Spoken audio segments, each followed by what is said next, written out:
حضرت فضیل بن ایاز بہت بڑے بزرگ گزرے. جوانی کا زمانہ تھا تو ایک خاتون سے آشنائی ہو گئی، محبت کا ربط قائم ہو گیا. تو ظاہر جوانی مستانی ہوتی ہے اور جنون کا ایک شعبہ کہا گیا ہے جوانی کو، اور پھر دل میں اس طرح کے رجحان پیدا ہو جائیں تو پھر وہ جنون کئی گنا بڑھ جاتا ہے. تو اس کے ساتھ وقت طے کیا اور اس کے ملنے کے لیے بے تابی کے ساتھ ان گھڑیوں کا، ان لمحوں کا انتظار کرنے لگے.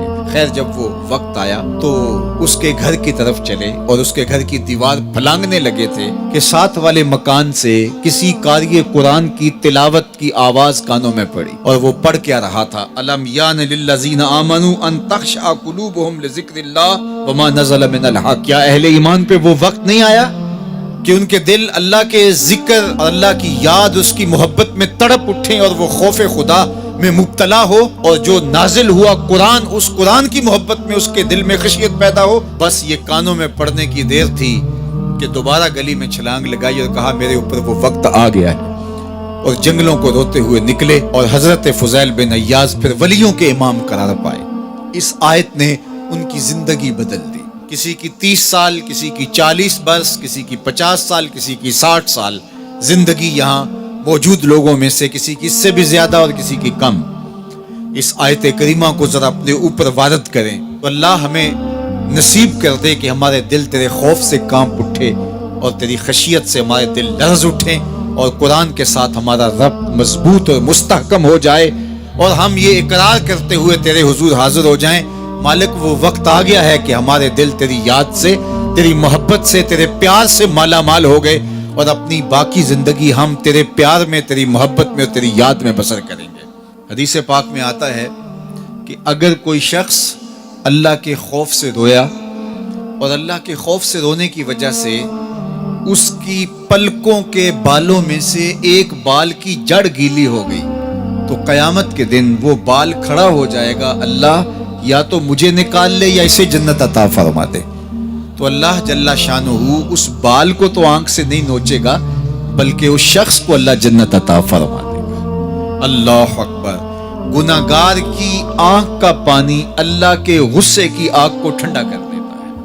اس لیے ہمیں رونے کا کہا گیا، فَلْيَضْحَكُوا قَلِيلًا وَلْيَبْكُوا كَثِيرًا. اللہ اکبر. ارشاد فرمایا کہ تھوڑا ہنسا کرو، زیادہ رویا کرو. صحابہ کو ہنستے ہوئے دیکھا تو آقا کریم علیہ السلام نے فرمایا کہ تمہارے تک اللہ کی امان نہیں پہنچی اور تم ہنس رہے ہو. عرض کی حضور اس کا کفارہ؟ تو فرمایا اس کا کفارہ یہ ہے کہ جتنا ہنسے ہو اتنا ہی تمہیں رونا پڑے گا. میں اور آپ ذرا اپنی زندگی پر غور و تدبر کریں. ہماری زندگی میں ہنسنا زیادہ ہے یا رونا زیادہ ہے؟ سویر سے لے کر شام تک کہے زیادہ ہیں، ٹھٹھے زیادہ ہیں، مذاق زیادہ ہیں، لطیفے زیادہ ہیں، یا عبرتیں زیادہ ہیں؟ تفکر زیادہ ہے، تدبر زیادہ ہے، سوچ بچار زیادہ ہے، یاد الہی میں تڑپنا زیادہ ہے، آنکھوں سے یاد خدا میں بہنے والے آنسو زیادہ ہیں، یا غفلت سے پھوٹتے ہوئے کہے زیادہ ہیں؟ مجھے اور آپ کو اپنی زندگی کا ضرور محاسبہ کرنا چاہیے. ٹھٹھوں سے، مذاق سے ہماری مجلسیں بھرپور ہوتی ہیں. ہم دن میں جتنا ہنستے ہیں کیا اس کا 10واں حصہ بھی ہم تنہائی میں بیٹھ کے اللہ کی یاد میں روتے ہیں؟ اگر ایسا ہے تو مبارک ہو، اور اگر ایسا نہیں ہے تو اللہ سے آنسو مانگو، اللہ سے درد مانگو، اس کی یاد میں رونا مانگو، اس کے ذکر میں تڑپنا مانگو، اس کی محبت میں بے تابیاں مانگو، آنسو مانگو، سسکیاں مانگو.